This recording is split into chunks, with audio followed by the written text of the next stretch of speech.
Rolling down the highway, steady in my ride. Flip the roundabout, see the city lights glide. Peanut butter smooth, my engine revs so clean. Design on the block like a civil machine. 3D visualization, spinning to the top.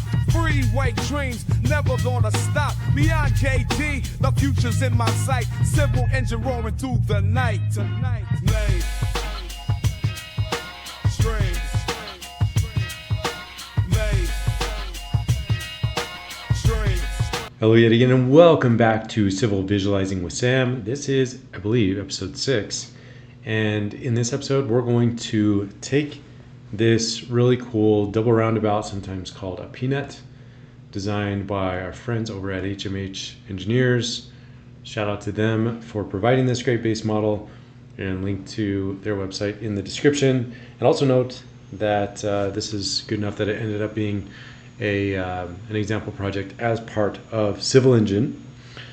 So we're going to take this peanut model and we're going to bring it into Civil Engine for full visualization, including texturing, animation, trees, cameras, and all of that for these for the final renders that you saw at the beginning of this video. So in full disclosure, I did spend just a few minutes cleaning up textures here in SketchUp just to make sure that when I brought it into Civil Engine, I would be able to apply them correctly.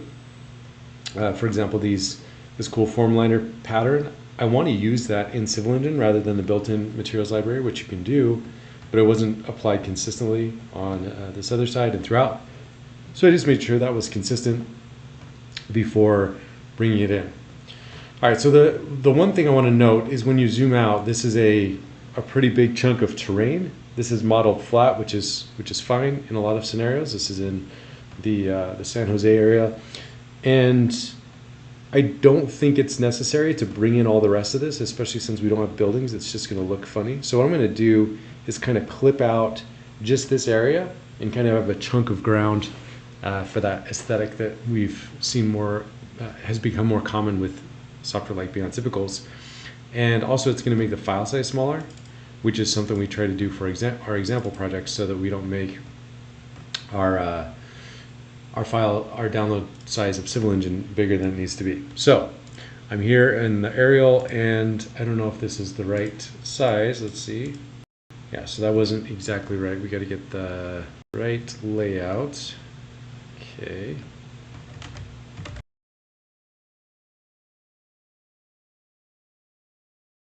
All right, so we kind of chunked out that section, and now I'm going to just give some depth to this. I think it looks a little better than the natural way it is. So let's double click to get within this component, and then just give it like 500 feet down. And we can just do this on all corners and then bring them together to create that section of earth.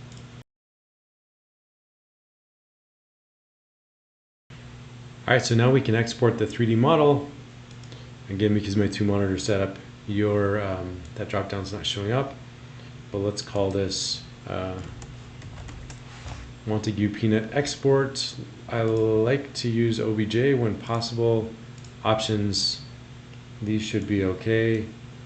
We want to export texture maps, make sure it's centimeters, and we'll just make sure that matches in Civil Engine. Press OK, export.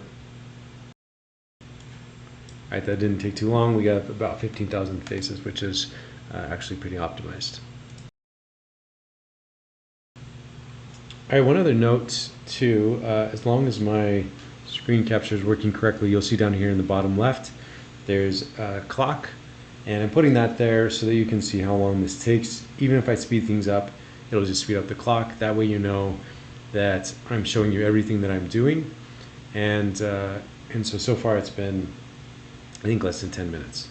But again, we'll have that clock to know. All right, so here we're in Civil Engine, and we want to go to import base model, and we need to find that file.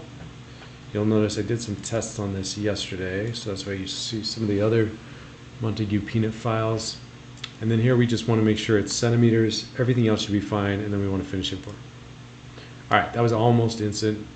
Bringing it in, let's zoom out to see how it looks. Things are looking pretty good. To double check our scale, I can always press F1. All right, now we're walking around in our model and seeing that everything's the right scale, which is great. And just a quick overview of what we're gonna do. The first thing is gonna be texturing, but I can already tell that the most time intensive part of this project is gonna be the striping. And I don't have a lot of experience in transportation design, so I'm going to try and do the striping here in Civil Engine the best I can, but just as a caveat to those that have more experience in that, if the striping looks off, that's why, because I'm doing it myself. Also, you'll see here the aerials didn't come in the way that we would hope, and this may be a bug that we fix in the future. If we go to base model and do the drop down, you can see these are the aerials, and it's bringing in a tint. And so if we just make that the default white, then it's going to brighten up those textures. So it's just bringing in a gray tint for some reason. So let's remove that and make these all the white tint. All right, so they're still dark, and for some reason OBJs often come in that way. So I want to show you one other trick, and that's if we go to our file folder. You're going to see when you export from Sketchup, it exports all of the textures that came with it. And so we can go here and we can edit these images. So if I go to edit, then we can brighten these up using adjustments. So we can go to brightness, and we want to make sure that we track this to make sure that that we keep this consistent over all four of them. But let's go all the way to 100 on all four of them, and we can just save it over the other one. If we wanted to get these files again, we could just go back to SketchUp and re-export, and it would give us those files again. So adjustment, bring it up all the way on all four of these. All right, so when you go back into Civil Engine, it's not going to automatically refresh or re-import those. So what we can do is just go back to those submesh components, select them, go to import new, and then just make sure we find those files. Switch to JPEG, and this one's snapshot 40. So you can see how much brighter that is already. The resolution on these isn't inherently high, which is just something that we're going to deal with on this, which is fine.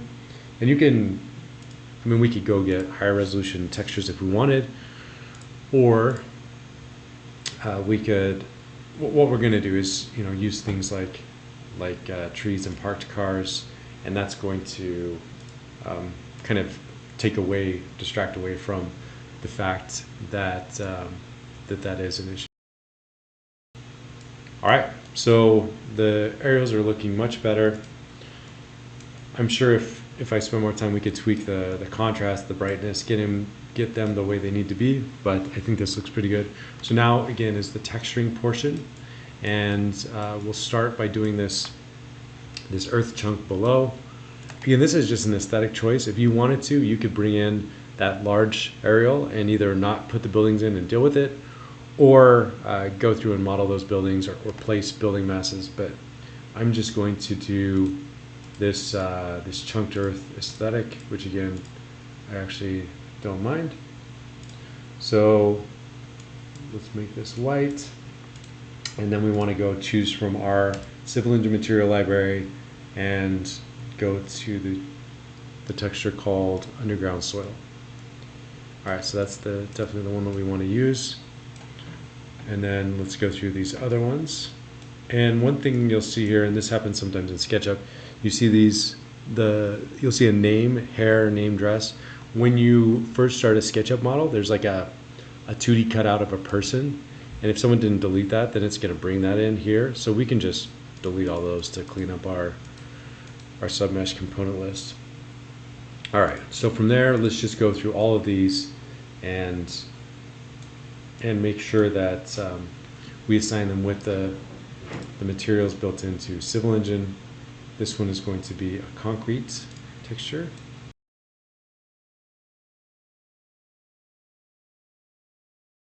All right, now with this one, as I mentioned before, I like this kind of form liner pattern, but it's a little bit too bright for what we're doing. So what we can do is actually just adjust the color of that. So click the color picker, and then we can make that a little darker. And then if we want, we could actually add a tint to it to make it, slightly red. You can change the darkness and the saturation. We're not going to do that. We're just going to keep it the monochromatic and just make it a little bit darker for this. All right, so we've been able to texture everything, and again, striping is going to be one of the big tasks here. But before we do that, I want to do our existing trees and parked cars to get those, to get the aesthetic that we're looking for, making sure everything looks good. This is again in Northern California, and these are a lot of deciduous trees. So I'll decide if I want to use maple tree or oak tree. Oak trees look a little bigger, which will make this go faster. And we do have some fall colors. So I'm going to stick with the oak tree and place these existing trees. From the sketch in my mind, paper to the street, words on the canvas, design so sweet. Under city lights, architectures of... All right, so that took a few minutes, but we placed the existing trees, which make it look much better. One thing I want to do, again, this is just kind of a hint, but you can see right now the sun is pointing to the left, the trees, the shadow of the model and civil engine is pointing to the left, the shadow in the aerials is pointing to the right. I'm just going to match those. It's just going to help make it look a little bit better in a very subtle way. All right, and then you'll see all these selector icons, which is really convenient if you want to go edit these placed assets. But if you don't, they are kind of annoying. So you fix that by going into the hierarchy, go to the asset tab, and then we're going to select the top tree, scroll all the way down to the bottom, select the tree on the bottom while holding down shift. Now it's selected all of them. Right click, wrap with folder, and then we can rename this trees, and we can lock it. So now those selector icons don't come up, and we get to just kind of enjoy the aesthetic beauty of those trees. Although I am seeing this one got placed up in the sky, so we want to get that edited. All right, so now we're going to do the same for some parked cars. We don't have to go crazy with this, but again, we just want to kind of make this all look natural. If you go to traffic peds in the paths presets, we have one called parked cars. And so for this one, we just want to place these like this. That's too many, so we can go to something like 20. And what we could do is we can do 40, and then we'll do it again.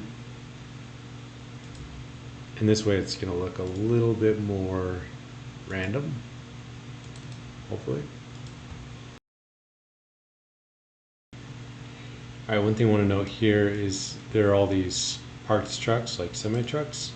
And what I did is I just did parked cars, but then instead of the traffic, I did small building, and then I scaled it, the generic small building, so that it kind of looks like trucks. Again, they're random, and that's okay. But let's make this just a little shorter, and then we want to tighten up our spacing. So let's do like 12 feet or 14 feet. There we go. And if we want to do more of those, what we can do is just do the same thing with the parked cars, and go to this first one, scroll down, go to copy. That's going to copy all the parameters of that path, and then go here and go paste. All right, so I like that aesthetic for sure. Much better than the way things were. We got our parked cars placed, and now I believe it is time to do the striping. So we're going to do that by going to our path presets, pavement markings, and we have a few different options here. So we can do 2-lane striping and 4-lane striping. So the goal of this is to do as few paths as possible by using path presets. So if we do this 4-lane striping, then maybe we can change it. Actually, let's see if we do this 2-lane striping, and then we'll just offset them all from the left. And this might take a little trial and error. Again, we go do one stripe at a time, but if we can do fewer stripes, that's gonna not only speed things up, but make things look better because everything's gonna be exactly parallel.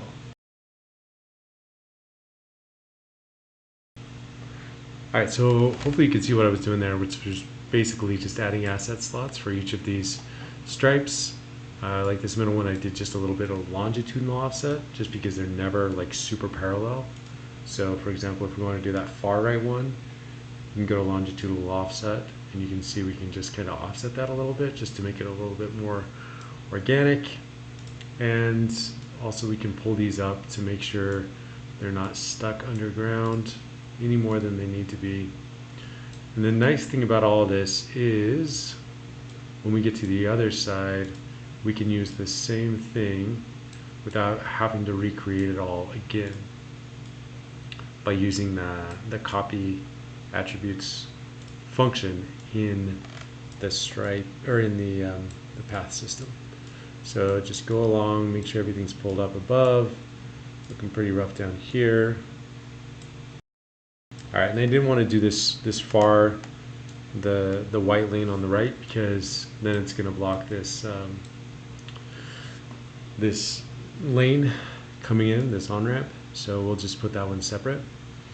But before I do that, I want to just go over here to the other side, put the stripe in, and show you how we can just copy the attributes very quickly from that. Peanut frames the scene where all structures meet. Blueprints tracing lines, feeling every dream. Infrastructures rise like rivers in the stream. 3D. All right, so now that we've placed this, let's go back and select the first multi-lane stripe that we did, copy the attributes, go back to this new one, and paste. Boom, there we go.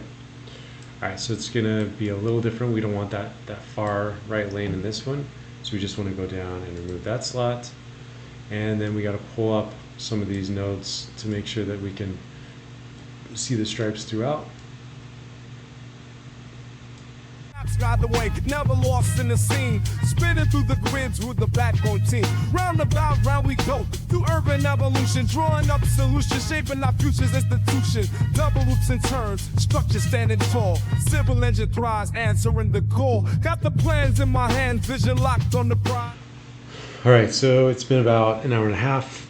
As I feared or discussed, the striping would take a lot of that time, and we still have a lot to go. I do have to jump on a call, so I'm going to pause this. So it's about 11:15. So when I jump back on, I'll kind of note the time, just because I want to be really transparent about how much time this is actually taking me. All right, so it's been maybe an hour and 10 minutes. I'm back, and I'm going to continue doing this striping, and then I'll hop in when I need to make an update. Through the urban maze, see the skyline rise. Clean gut with precision like a compass in my palm. Building future strong with a civil charm. In the city, we're like architects of the beat. Freeway nights, there's breakdance in the street. We designed the future with my... All right, so that took another half hour or so to finish up the lines. So what we're gonna do is wrap all these in a folder in the hierarchy. Again, select them all, right click, wrap with folder, and call this striping lines, because we will still have some more pavement markings, and then we're gonna lock those. That's gonna really help the those selector icons not popping up consistently. Just a few notes about this. Obviously there's still some cleanup to do, some of which I will do. You can see here, and this is a result of a known bug, but sometimes when you try and place one stripe, end of stripe on the top of another, it doesn't work. But there is cleanup throughout that you can do, and again, some of it I will do. And some of it you're going to notice the curves aren't exactly the way they should be, or the endpoints aren't exactly the way they should be. One thing I didn't point out is we do have different curve types. So there's curve, curve clamped, curve custom tangent, and linear. Linear is actually kind of nice if you ever wanted to do something jagged. It's not going to curve at all.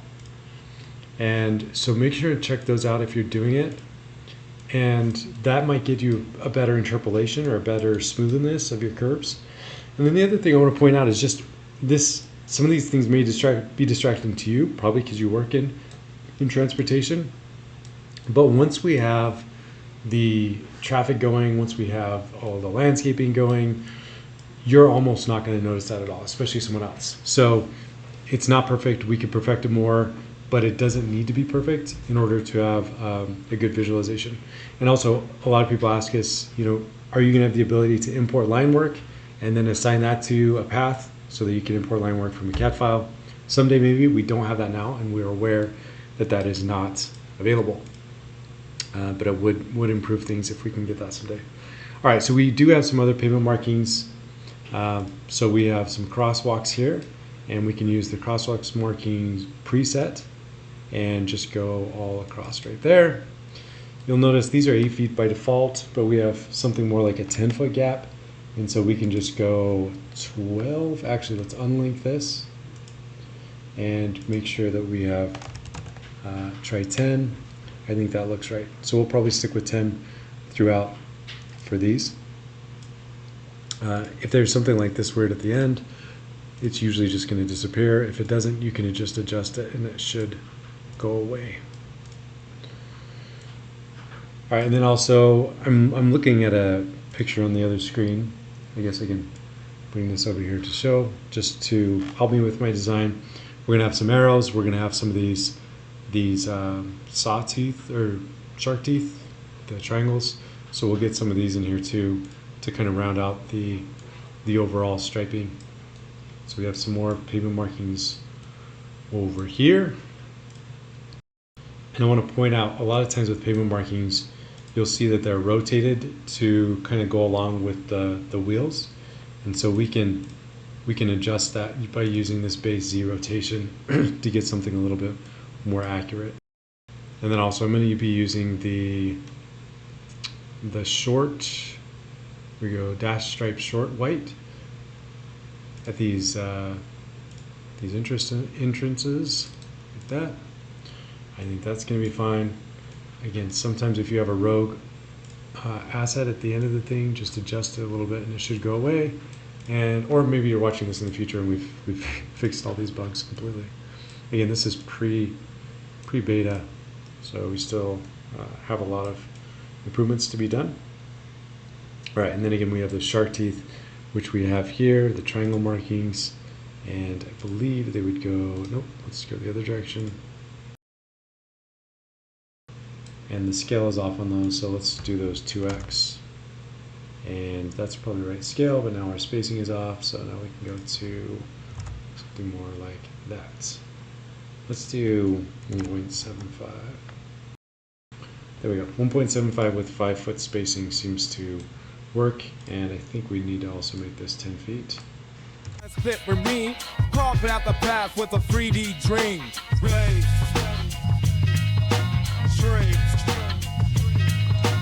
All right, so it is 1:10, so we're almost an hour into the second shift, and the striping's pretty much done. I will do some cleanup, but I want to move on to the next step, which is going to be our traffic. And so again, same system, the path system, and you may be thinking, couldn't we just assign traffic to the same paths as the stripes?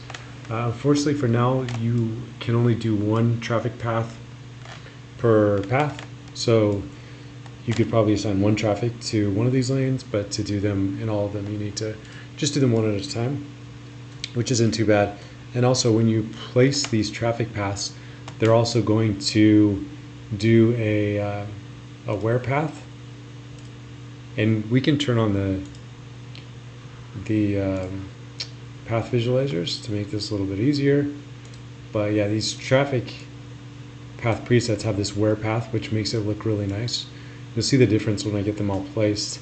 And if I remember, I'll try and turn them on and off to kind of show why we add those where paths and just how much of a difference it makes. So yeah, I got to place these paths one at a time, and then I'll take a break before moving on to pedestrians and cyclists.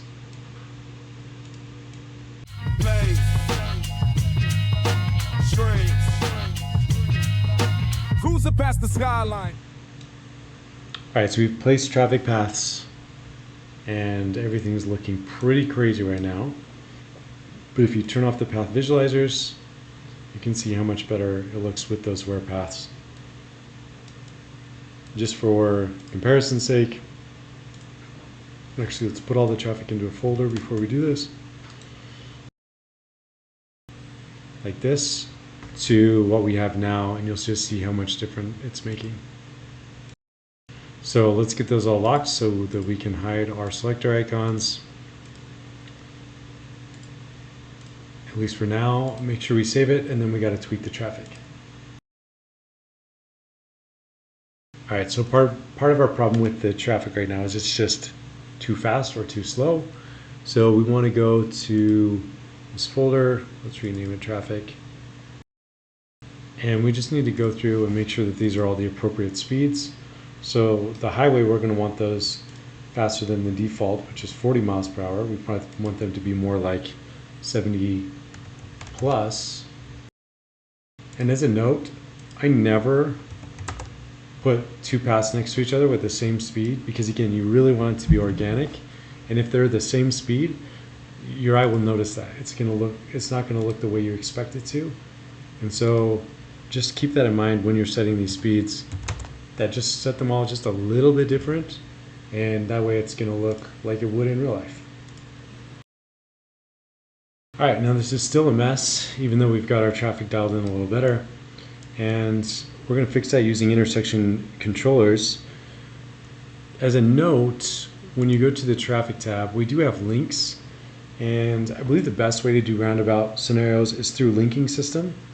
But that's not fully fleshed out. Again, this is pre-beta. So we're going to use intersection controllers to kind of fake what you might get from a real roundabout scenario. So the first thing I want to do is go back to my traffic and rename these, because that's going to make linking those intersection controllers much easier. And actually what I'll do is I'll just skip over all the highway ones, because we don't need to link those in an intersection controller. But then the other ones, then we'll just call it something like loop 1. All right, so let's create a new traffic intersection. And this is going to be trial and error. I'm as bad of a traffic planner as I am a transportation designer with my striping. But let's just do 10 seconds. Let's do a pause. We'll have a pause in future versions. And this will probably look different a little bit than what you're looking at. But let's just see, with a little trial and error, how close we can get this. All right, so the way this is the drop down shows all the paths. Eventually we want to just limit it to paths with traffic on it. So let's do loop 1. Let's do loop 2. And let's do loop 3. All right, and let's make 3 phases. And so make them phase 1, phase 2, phase 3. Again, I'm probably going to edit this with some trial and error. And then the most important part of this is we need to set the stop bar locations. So future updates, this should be like pink so that you can see it. But I can see it right over here. So as I'm scrubbing this spin bar right here, I can get the traffic to stop right there.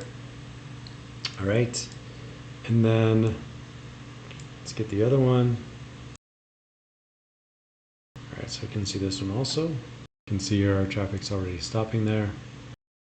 All right, and then loop 3. should be coming from over here. All right, so one of the benefits of Civil Engine is we don't have to just sit here and wait for this to happen. We can use, down in the UI, you'll see this 1x. So we can speed things up and see how they're looking. So now this is 10x. And I think what we want more than anything is we just want them to do a little pause. We don't need them to sit there and wait because this is more of a yield scenario than anything else. So let's go back. You'll see we got a traffic jam. Again, that's a result of another bug that should be fixed. But if you want to reset traffic, just click this button and then click it back on. All right, so let's go back to our intersection controller and let's just make that phase 1. Oh, that's what we want. We want phase 1, phase 3, and phase 5. And let's just make this like 3 seconds, 2 seconds, 3 seconds, 1 second. Again, I changed these just to keep things a little bit more organic feeling. All right, so back to speeding things up. So what we're looking for is just a little pause before they go through. And there, if you watch this enough, there will be conflicts where cars drive through each other. But if we keep our volumes low, that should be very rare. And again, we can control our cameras and our renders to just get a better, just to make sure that we don't show anything like that. All right, let's reset our traffic again. I think these need to be just a little shorter.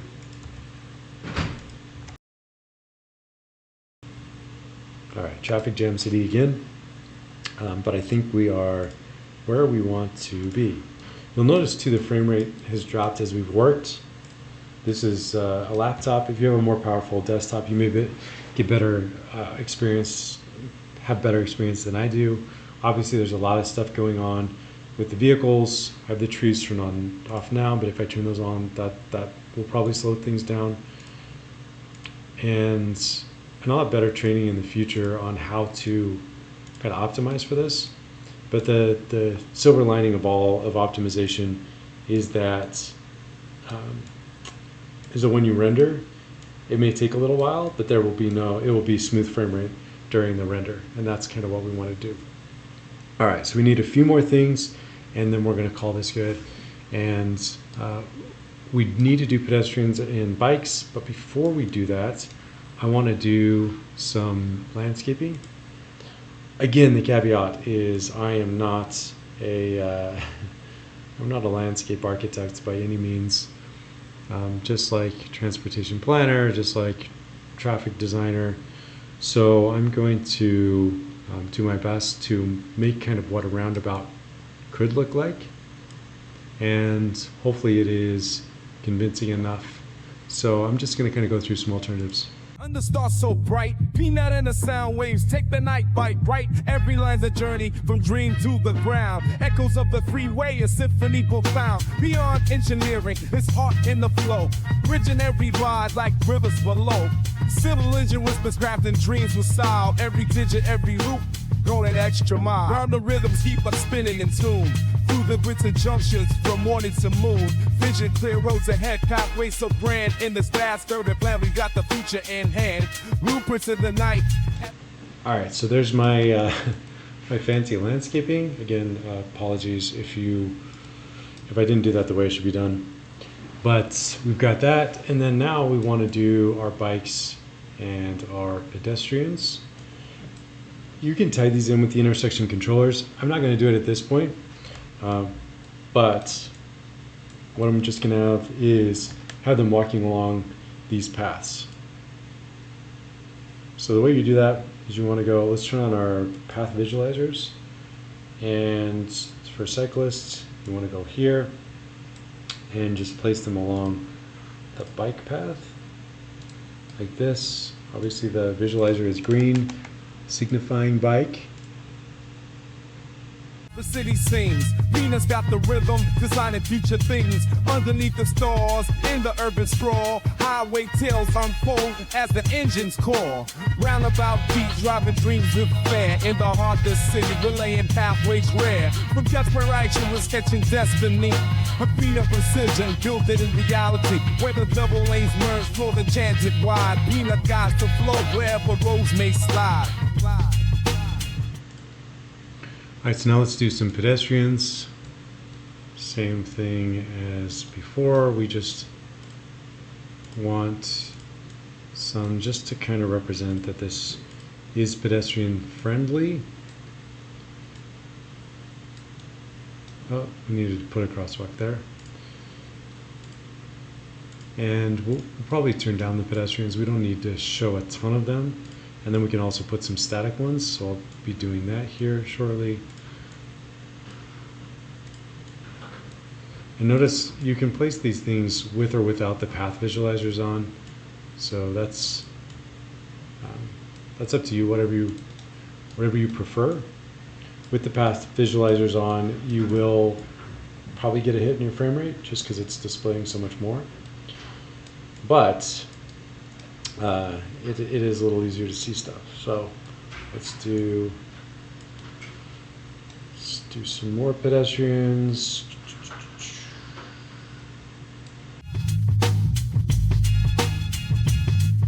Cruising through the roundabouts with dreams intertwined. Peter visions rise like stars aligning in time. Civil engines humble aim, faces so sound, building futures bright. Alright, so this is looking really good. Just a few more things and then we'll set up some cameras and do some renders. And that's, as I mentioned before, we can place some pedestrians. So let's go to dynamic pedestrians. That way we can kind of control which animations they're doing.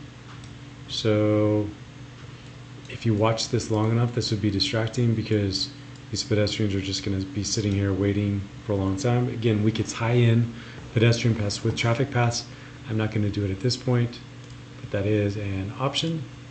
So let's place these. Again, when you do dynamic assets, it creates different instances with unique identifiers, 3392, 3305, and that way if we change one of them, then it's not going to change the other ones. But let's take, for example, if we put two of the same and we change this, then they're both going to change together. So that's why I'm doing that. So let's just put a few of these here, change the animations. Urban dreams to find, blueprint straight in rhythm, echoes in the air, mapping every mile with innovation flair. 3D visions paint what the naked eye can't see. Peter and the freeways, wrapped in reality, roundabout beats where we spin and design. In the gridlock hustle, we're charting the divine.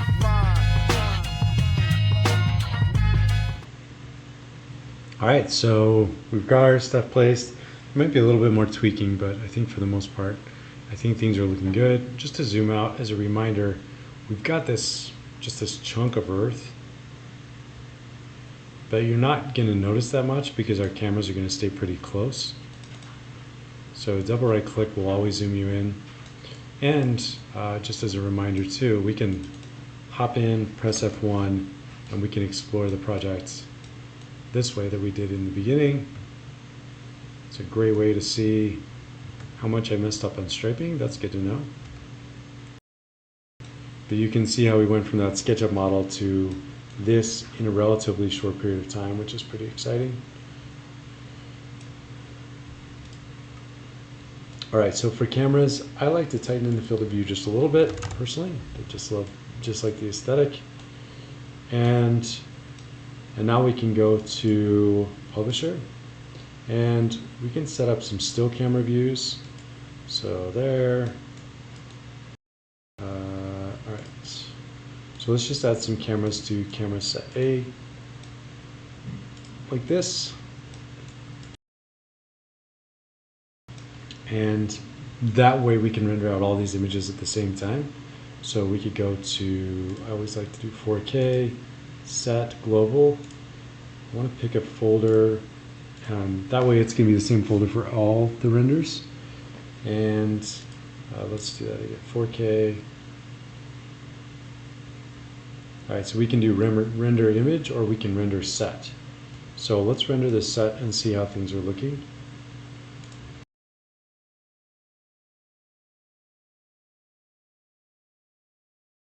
All right, so let's see how those images turned out. And while we're waiting for that, now we can start to set up our camera renders. And if you just want to like preview this with some motion, double right click to set the origin point, and then go to orbit, and then orbit distance.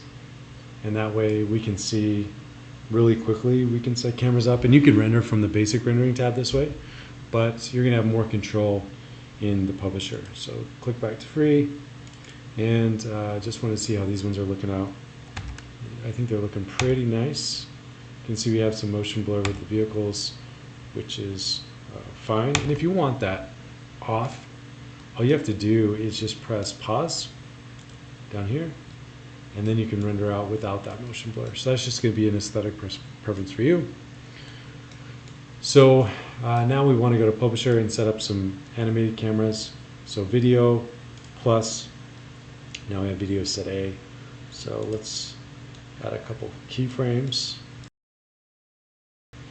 And then 10 seconds is the default. That's going to be faster than we want, but we can kind of get an idea if this is working.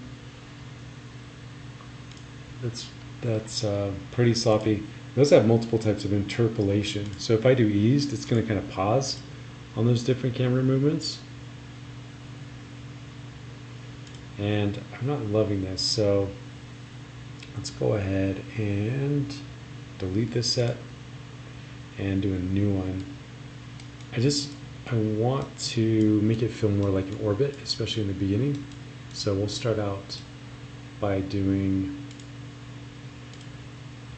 something like this.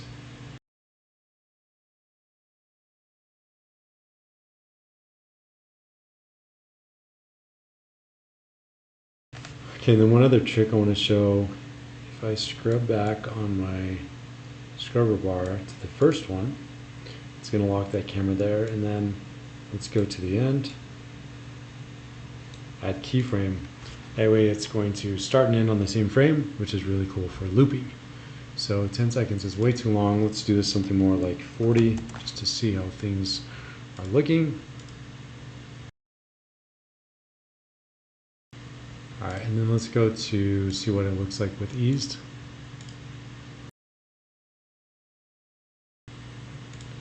All right, and then let's see what it looks like with linear. All right, I think I like eased the most, but we'll do a couple different cameras here as well. So let's do another one and add keyframe and add keyframe. So let's see what happens if we just do two. We're just not far enough back, so I'm going to delete that one again. Make another one. That one's a little bit too far back. So let's tighten that up a little bit. All right, so that looks pretty cool. Let's make that more like 20 seconds. And then I'll just make a few that are just kind of like slow moving to kind of give a sense of motion. Alright, so we're gonna render these out. One thing you can do as well is turn up the speed of the traffic and render them, which gives kind of a cool time-lapse effect, especially if you're trying to show like an intersection or a movement. It might make sense to do something a little closer. I'll play around with this a little bit, but ultimately I'm wrapping this up. That was, I'll have to do math later, I'll put it in the description, but probably something around 3 hours to go from that initial SketchUp model to what you see here. That's amazing. That's something only possible with Civil Engine. Make sure to learn more about it, beyondcad.com/Civil Engine. This is, I'm in early 2025, but if you're watching this in the future, go ahead and reach out to us and we can do a demo call and possibly talk about how you can purchase this for your company and do your own visualization. My name is Sam Lytle. I'm the founder of Beyond CAD Incorporated, the creator of Civil Engine. I will talk to you in the next one.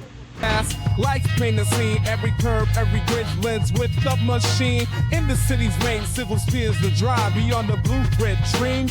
We're full of life, roundabouts embracing the rhythm of the wheel. From theory to the asphalt.